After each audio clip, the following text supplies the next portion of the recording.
for the structure.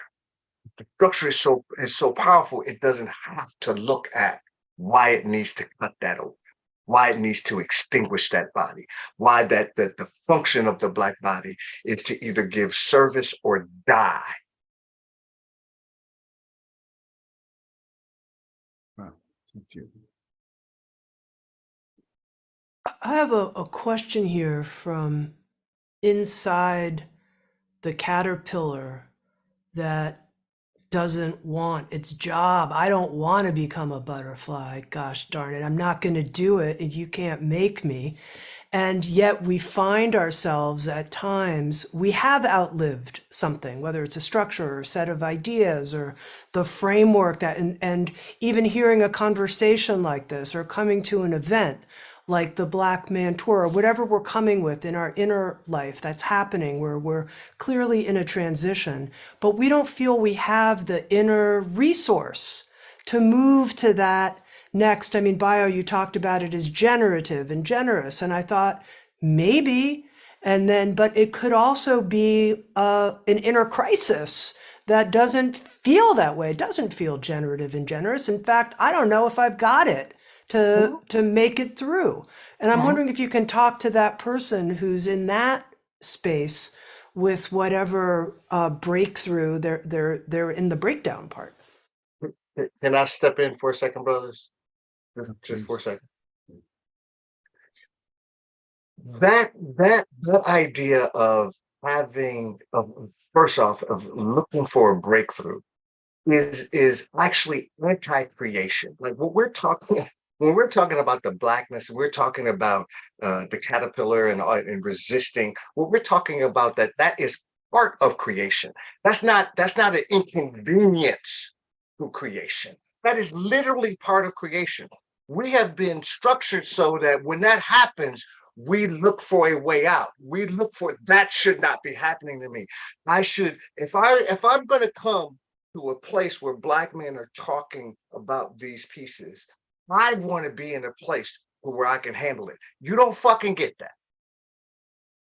That's not, you don't have the things communally, and you don't have the things individually to be able to hold these pieces, because that comes on the back end, not the front end.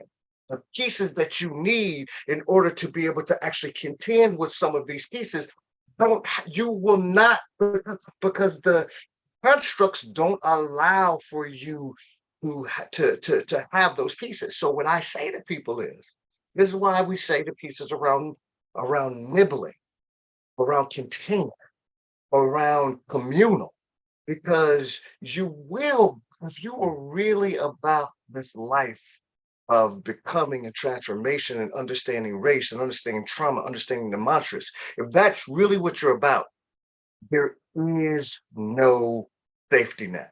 There's only communing with other people as you go through it, and noticing your and your limitations, and how your virtues literally hide your limitations. The resistance by the caterpillar is not something to be extinguished. The resistance is just part of what is needed in order for the bends to happen, in order for the questions to happen, in order for the caterpillar to say, should I just drop off of this damn branch? No, I'm going to hang on just for one more second. I'm going to nibble on this for one more second. And let's see what emerges from that. As human beings, we always want to come to something like this. We want to come and say, I want to make sure I'm safe. Well, you don't get that. I don't get that. That's not the bargain of creation. The bargain of creation is to go into the Blackness. Learn the pieces that you need to learn as you're going through it and see what emerges, and do it with other bodies.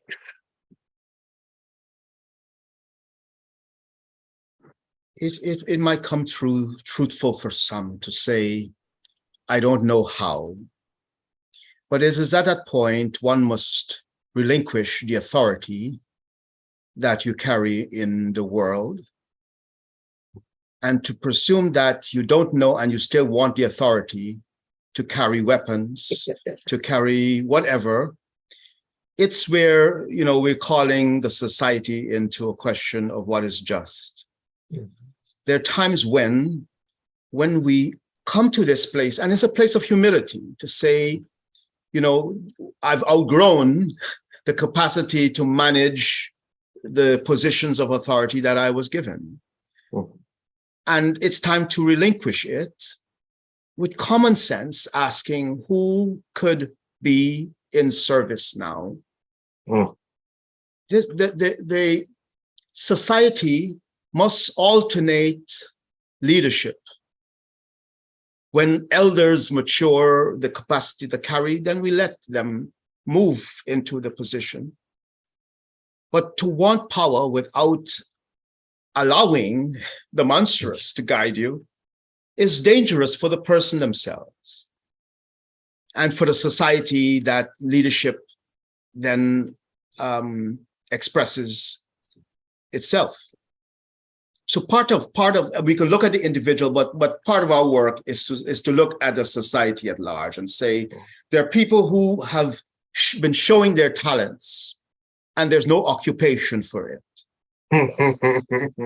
There are people who have been protesting for some basic truths and rights for life, and there is no justice for it. So part of the idea, if the society is going to be a butterfly, we have to actually have good judgment, good discernment, and good, in a certain way, relationships with trust to say, who could lead this forward? People who first create music, not anything else. And if we look at the historical creation of music in this country, we will see the butterfly. We will see the butterfly, what Black people have been giving as a sensitivity for the whole culture to trust the creative acts that have been maturing. And it's not that it's any overthrow of any power of authority in any case. It's the saying we could add to the beautification of the world. We can add to the humanization of the world from the feelings that sustains our lives, the feeling of this tension. And was Brother Resmaa is saying, to keep hanging on to some hope that maybe for some other day, we'll get a chance to fly. The day can only be true if others are saying no more oppression, no more denying that it's my right to govern, or my right to enforce, or my right to secure. These are relational factors.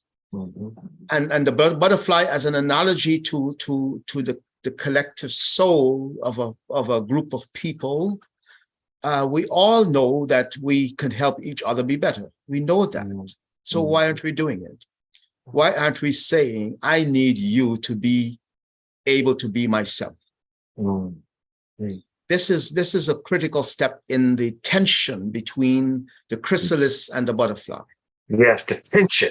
The tension. We don't want the tension. We don't want the tension. But this is not just a natural, it's a supernatural factor. That's exactly right. Human consciousness is actually hosting something far more creative than what we have already lived into. That's right. And this tension between past and future requires us, requires the human being of our time. And yes, welcoming all the inspirations from these other beings who show us how to be with nature and the future when they live out their life. Something dies and then something is reborn.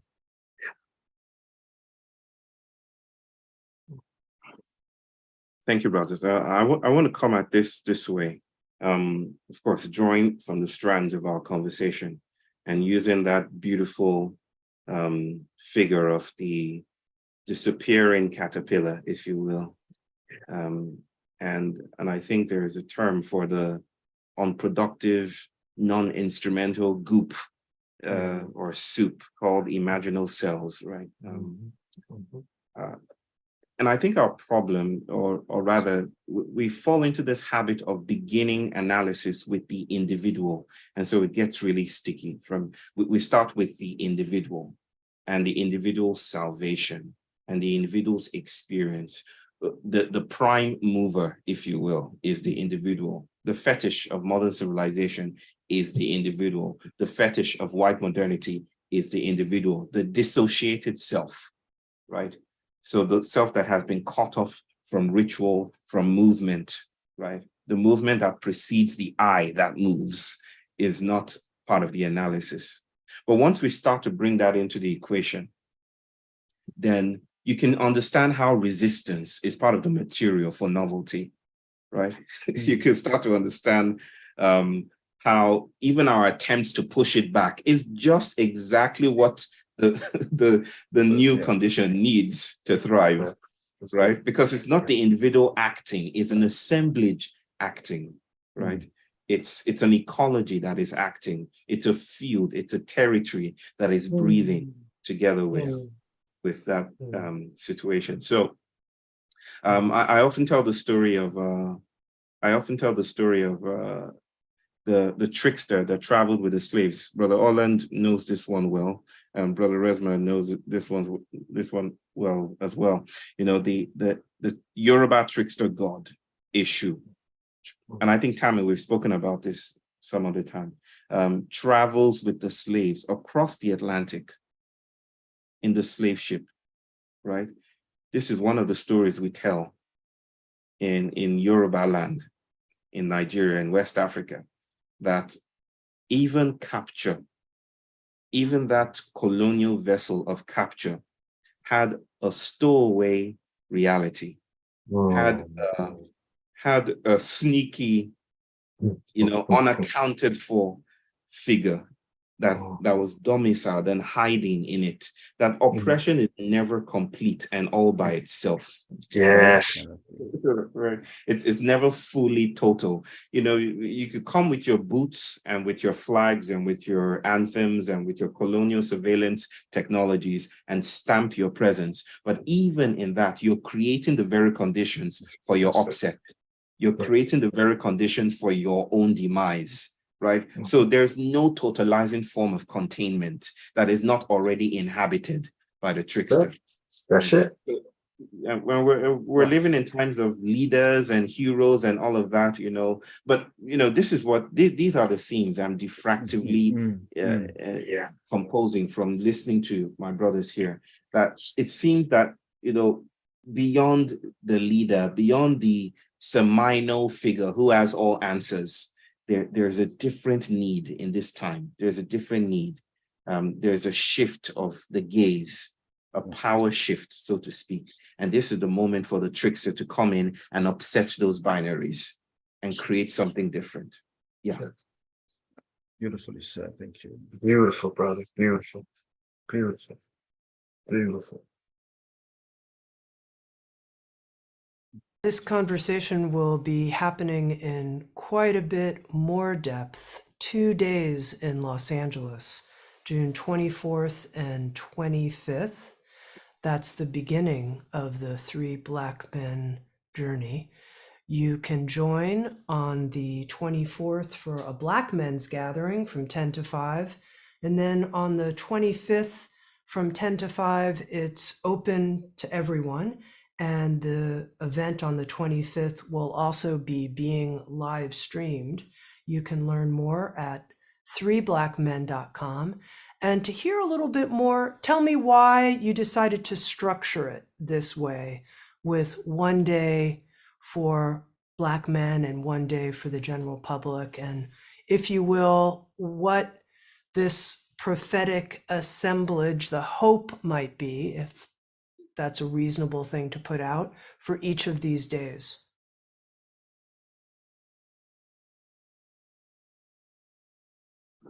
Resmaa, Orland, you want to go on this one? The intention was actually a gift to say, if we are together, when the three of us met to host the space, we did not leave out our grandmothers, our mothers, our sisters, our friends. We didn't leave out the world community that we have always appreciated how they contribute to who we are. But it was the same. If we are together, can we find the level of dynamism, this monstrous goal? Can we actually allow it to come as close to us as possible by being ourselves? Oh. This is the first day with Black Men. It was ready for us as well. Because we have to inhabit something that is far more everyday, challenging to be with. In a society where, again, if two or more like us come together, there is some conspiracy for something. To trust that it could be that in some people's minds, and yet we know the truth. And to give this same expression for Black men, or men who identify with their bodies in a world in which they need to have this time. And it's like, you know, it's really is a gift. It's really is a gift to ourselves and each other to ceremonialize the fundamental agreement that puts us in a category of choice, to say we're going to choose this as our way to be with each other. It's not just a projection. That's right. We're saying we're choosing who we are and who we are to be for each other. And let that feeling come in, and then we host the larger community. Sure. For me, to answer this quickly, the day without the white gaze, G-A-Z-E, a day without the gaze of white folks looking at us, is a day that we can be intimate with other Black men without that gaze being so prominent. And what does show up in the room in terms of internalized white gaze and alignment, we can work with it in our own construction. So for me, it was about a level of intimacy. And then once we got that, once I got that nutrient, that got nurtured by that, then I knew I would be better able to serve another group, you know, larger group or group of other types of bodies. But I needed this first. And maybe I will add this. My spiritual intellectual traditions, the traditions that nurture me, which are still ongoing, compel me to say that I don't even think, I cannot think that of Blackness as reducible to identity. I don't know how to do that. I'm of the Yoruba people. It was shocking for me to learn not when I was young, when I was quite older, that the Yoruba people did not even, they did not christen themselves Yoruba. Yoruba, the name Yoruba is not a Yoruba word, right? It's from the stranger, right? The stranger gave, oh, those are Yoruba, and then we're actually named by the stranger. This is why I invite people to mispronounce my name. Right? I call it the gift of mispronunciation, because we are constantly in exile. And exile is not pathology to us. We're diasporic culture, right? We're constantly traveling. Our work is to travel and disseminate. And this is the reason why the Ifa culture or the Ifa tradition is such a vibrant Afro-diasporic force, in the world right now. And this all leads me to say, that there is a sense in which, and I'm speaking through the voices of CLR, James, Hortense Spillers, these Black scholars, Fred Moulton, that Blackness is not about Black people. Blackness is about arrangements, right? Arrangements or what Brother Orland might even call agreements, and what has been lost, and the possibility for newness, right? But there is a gift in convening, even within those cartographies that have been traced out. There is, because how do you define a Black man? Yeah. Right. Like, how do you define a Black man? But Ola might have something to say about it that might be different from what Resmaa says about it, that will be different from what I have to say about it.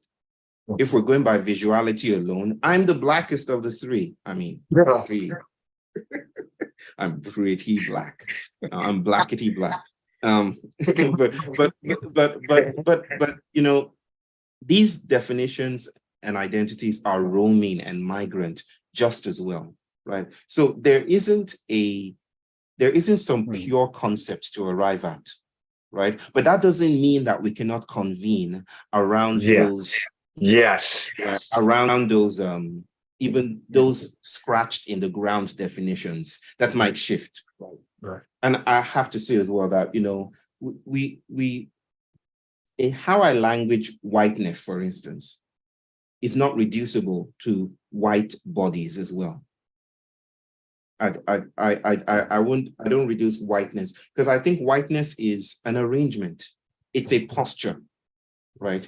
It's a posturing. Nigeria is the largest conglomeration of Black bodies on the planet, as in a nation state Westphalian order, right? But we are very, very, and I say all the time, to comical effect, we're pretty white. Because our posture is, we need to look like New York, we need to look like London. How do we catch up? It's a catch-up imperative, and it's not unique to Nigeria. It's invading most of Africa. We cannot see and identify ourselves and trust ourselves. And I'm not speaking as, universally. Of course, this isn't universally true, but there is a pervasive sense in which we lean forward to the Eurocentric as salvific and messianic. Right? In that sense, we are co-opted, and we are enlisted in the reinforcement of white stabilities, white coloniality, a real estate project that enlists bodies in how it comes to matter.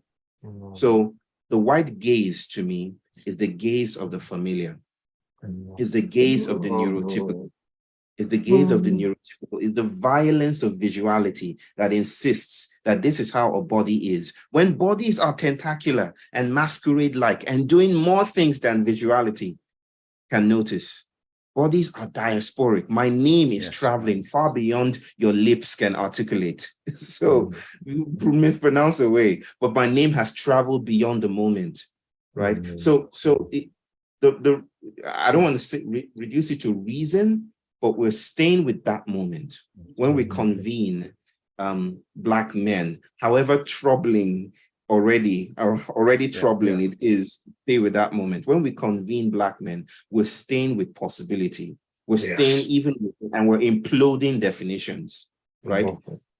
And then we come to a place where Blackness is a trope of generosity, of radical hospitality.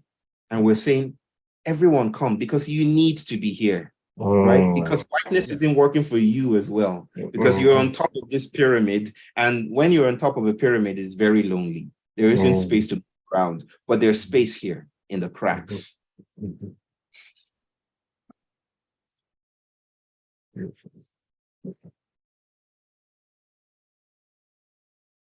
One thing, Orland, that you said that stuck with me, maybe you'll find it surprising, was when you said the first creative act is making music. And I think I found that surprising because during the whole first half of our conversation, I had the experience that I was listening to music, listening to the three of you talk together. I kind of felt inside my body, this is what it feels like when I listen to really good music. And the question that occurred to me is, I'm curious how you each experience your sort of inner instrumentation, if you will, or vocalization or inner music, what that's like for you. as individuals who are now creating music together, what that's like for you. Hmm. I have had the experience from being with these brothers. And it's interesting that you just couched it like that, because ever since I've been starting to meet with these brothers, one of the ancestors, this is one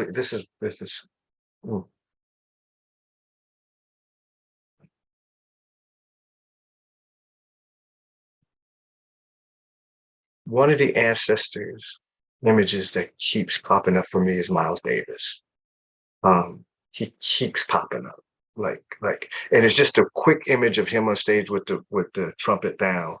And that's been ever since we've been talking and convening with each other, that image has been coming up. And I believe that the vibratory languaging is that we are jazz. Like we are doing this jazz thing with each other. And I'm doing it with poetry and Theonis Monk and you know what I mean? And we're doing this thing and we're playing these pieces when we're playing. That's the thing about good musicians and good artists and good people who do things well. At some point, they find a way to play, get back to the play. The resistance of the caterpillar resisting the butterfly is a form of play, and so that's what I kind of see. I see us as like this kind of jazz trio that's doing these things, and then we look at each other and we catch each other and I go, oh yeah, I like that shit. I like that shit. Yeah, like right there, oh yeah, you know what I mean? He's like, oh, you like, oh, let me do this, right? That's what I kind of see us doing. And this whole experience, this thing that we're doing with each other in LA, that's the way it is. That's what it's going to be. It's going to be a jazz. Yes. And that's the arrival space, the jazz level, but there was a progression. So from the Negro spirituals, as they were called, those who were those labor songs, in which they had to invoke from the earth a kind of sanctuary, to create sanctuary in the slave plantation, to create sanctuary in the spaces where there was so much violence. Yes. The only way it was to create a kind of guardian over the sense perception that you don't live in the terror all the time. Yeah. Music was the trickster again, giving compassion to sense perception, teaching it how to survive, not to live within and develop certain kinds of codes that then were transmitted in the music, building a consciousness field of relatedness. So when somebody hears the song, they're comforted. And so there were comfort songs and progressively a pedagogy in it that strengthens the will. Yeah. Even the civil rights movement had its songs to accompany the risks that they were taking, to prepare the psyche to have certain kinds of visions and determinations. Yeah. By the time we got to jazz, we're getting to the level of a kind of improvisation. Yeah. The capacity to overcome the patterns of oppression that had to be learned and negotiated, but music is actually a prophetic space, preparing the human perception to adapt. And who doesn't like jazz? Who all souls, whether you're black or white, get the motivation of it. Yeah. Which is to step out of the habit of predicting what may come next. And just listen and create the listening as you listen, to create the anticipation of a certain kind of freedom, to appreciate something that the other one you prefer the other one to play it than you. So this is jazz, you don't compete. That's right. You create something and give it to someone else to add to it, and it moves. This is civilization in its potential becoming. Yeah. And I think why these beings who has given us such great music are being felt now, because they're the elders of a culture. They're the elders. They're the ones who prepared the capacity to be a host for the creativity that will come from all of our struggles. This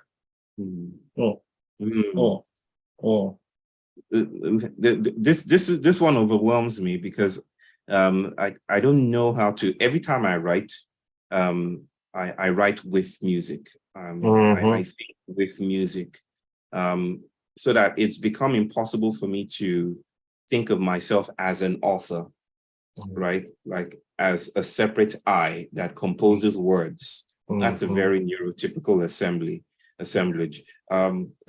What comes first, the singer or the song? Right? Is it the singer that produces the song, or the song produces the singer? In a very powerful sense, speaking about the musicality of this project, and this is how I want to see it. There is a sense in which, this is rippling and simmering and bebopping and bouncing with multiple beats and rhythms, right? I'm hearing hip hop here. Hip hop is here, and hip hop is hip hop is resistant. Hip hop is LA, Orland.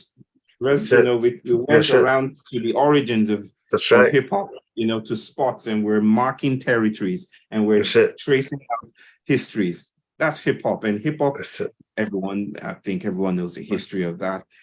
It's samba in Brazil, right? It's the rhythmic refusal to be part of the surveillance state, right? How samba developed was in hideouts, where, sitting in Rio, and then the soldiers will march past and request, black bodies to show themselves, but yet they will be hidden in Pequena Africa, the little Africa, and they would compose these seditious, scandalous beats that came to be as samba. And this project is also Afro beats. It's Fela Anikulapo Kuti inviting people into the spiritual underground, saying, hey, like, I don't want to be part of the human rights. I'm an animal. Right? Almost like take away your human rights. That's one interpretation. Take away all your human rights. Like, how dare you invite me into that space, as if you invented what it means to be human. Right. These are the resonant and dissonant rhythms that are coming from this assembly and informing our movement together. Bayo Akomolafe, Orland Bishop, Resmaa Menakem, 3 Black men together in Los Angeles, June 24th and 25th. The 25th event will be live streamed and open to the public. You can learn more at 3blackmen.com. Before we end, I just want to throw it back open and at you. Any final comments you'd like to share? Anything coming through? I'm just anxious to get to LA. That's the only thing I got. The invitation is to bring humor to this as well. I want to add the humorous part. We want to be able to, after this, really have a good laugh about the things that happen, not just to kind of, the community ends with this kind of celebratory space. We really want to invoke the sensitivity towards not taking all of this so seriously that we leave out the fun of being human, the kind of say reflection where friendship replaces all the power dynamics. There's so many powers that we could all pursue and have and dream of, but when we leave a space as friends, it's the most amazing gift. And we've been cultivating our relationship. Every moment we get a chance to organize, we actually build on something that we both all need to from each other to be able to have that. And there, after some of the calls and time spent, there's so much beauty to reflect on. Yeah. And I need this from my brothers. I need this from my community. Me too. All I'll say is, let's get it. Yeah. Let's get it. eat. That's it. That's it. Let's joke. Resmaa has been into Resmaa. What's it? The dozens, right? Yeah. There's going to be a lot of this is storytelling at the edge of demise. That's it. That's it. It's like at the edge as things flail and dissipate and flow into the ether. There is a kind of work that is present, that is embodied, that is both grounding and releasing and expansive. That this is an attempt to experiment with. And I cannot think of any other person I would rather do this with, any other persons I'd rather do this with than my elder brother. The emphasis on elder. I knew your ass was going to do that. I knew he was going to do that again. Yeah. Yep. Sounds true. And I would just say as well, Tami, this kind of hospitality, this space where this forum is the example of the kind of relationships we want to, in a way, honor. Yes. That is, it's not just an interview, this is a hospitality that I think it's time that we all share. So thank you as well for hosting us. Thank you, Tami. Yeah, thank you. Thank you. Thank you. so much. Thank all three of you for your deep hospitality and welcoming of me and the Sounds True audience. I have tremendous gratitude pouring out. Thank you. Thank you.